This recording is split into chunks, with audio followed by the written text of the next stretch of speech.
these companies.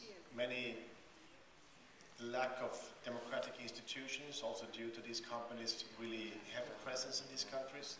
And we can see that also today with the military coup in Honduras, for example. That's a banana republic with all these banana families really involved, and you can see there's still unrest in Colombia. It's also a lot of banana connections there.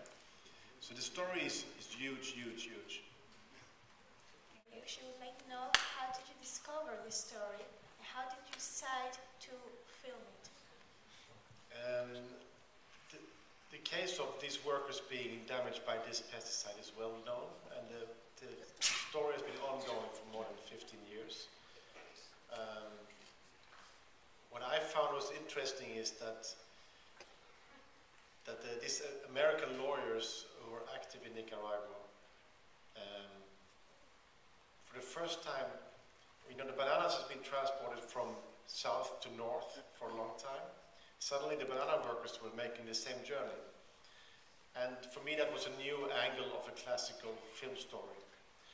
And I often find it kind of absurd that these workers, in order to get some kind of justice, they have to pull down their own trousers. I found it really terrible. And I was also curious about the character of this film, Juan Dominguez. I find it interesting. I don't believe personally that social justice in Central America can come through a court case in the US. I think the social justice comes from somewhere else. So I find it interesting to have a leading character in a film who is maybe good, maybe bad. I find that's also how life is. I think I found us an intriguing character in the film. It makes us all think a little bit about how life is. Name social justice. I recall a very characteristic phrase that your character, not the real person, the chief lawyer, I don't recall his name right now, say that the Nicaragua people had much more humanity in them, which was very heavy, if you want, than the Americans. I want to ask, did you think that the lawyers that works both in Nicaragua and in the US has the same amount of will and passion for social justice as those of the people in Nicaragua? And if so, do you think that, because if I am not wrong, you are Swedish but you live in the US, so I wanted to ask if you would see the difference between the passion and the will for social justice between those people. I would see if I can make a short answer so you don't have to translate so much. American lawyers, or any lawyer, are investing in this, their own money. So this Juan Dominguez has been investing probably several $1 million of his own money. It's a totally capitalistic logic. If you invest, you want return. So that's, I mean, in the real world, I would think that the United Nations would have lawyers that they pay to pursue, for example, workers' cases. I personally find the Nicaraguans in this film more dignified than the lawyers in this film. But I mean, that's my personal view. But I think also that the lawyer I portray,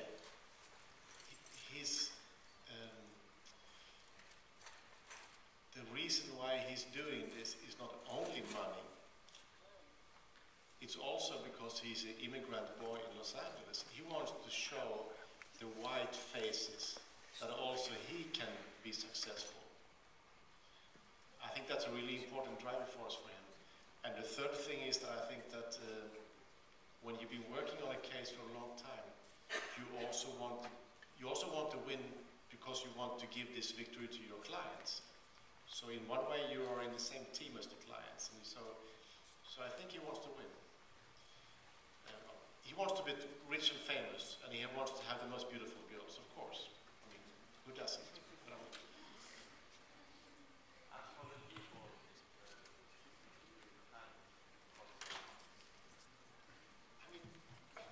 I'm a filmmaker.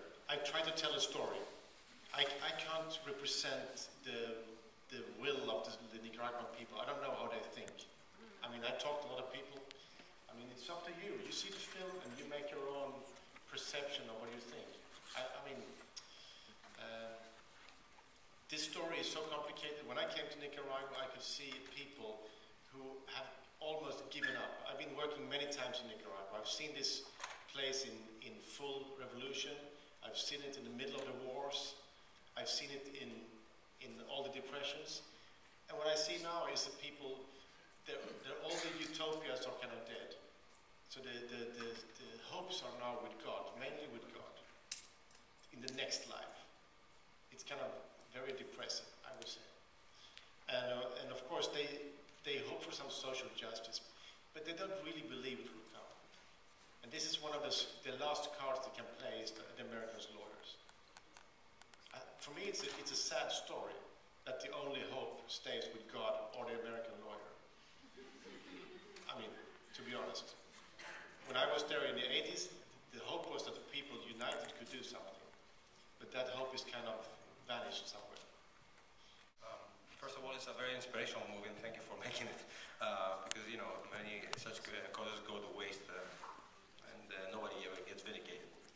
Anyway, it reminded me of Crude, Joe Berlier's Crude, if you. And I wanted just to ask, on what grounds exactly did they sue you? I mean, the movie you didn't take a side in the movie. So what, if you can, you know. When somebody wants to stop a film, you don't need a reason to stop it. You create the reason to stop it. And if they don't like the message of the film,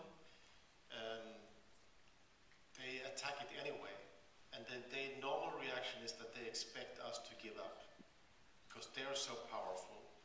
Dole Food Company has a profit of $8 billion a year. They can afford lawyers every day on me, and they do. I mean, so they sued us for defamation, but in the lawsuit, which was like 60 pages of lawsuits, they demanded to stop the film, stop the webpage, and I should never more talk about the subject. Ever. Exactly. But in the lawsuit there is not a single sentence saying this sentence is wrong, and so it was the whole film they wanted to stop. You have so much right, I will tell you, but I mean, what happened is that back in Sweden, my country, there was a big outrage about this in the media, because I'm Swedish, so it's kind of the little Swede against the big American. That was a good story for the media. And in the end, we managed to show the film in the Swedish parliament. And parliamentarians from all the 7 parties in parliament signed a petition to Dole to withdraw the lawsuit. And also, Swedish consumers started to boycott Dole products. This became a big story, so big that the big clients of Dole, the big shops, in the end called Dole to say, you have to stop now. You have to withdraw, otherwise we are in real problems. So in Sweden we won a big victory, because they had to withdraw in respect of freedom of speech in Sweden. They withdraw the lawsuit.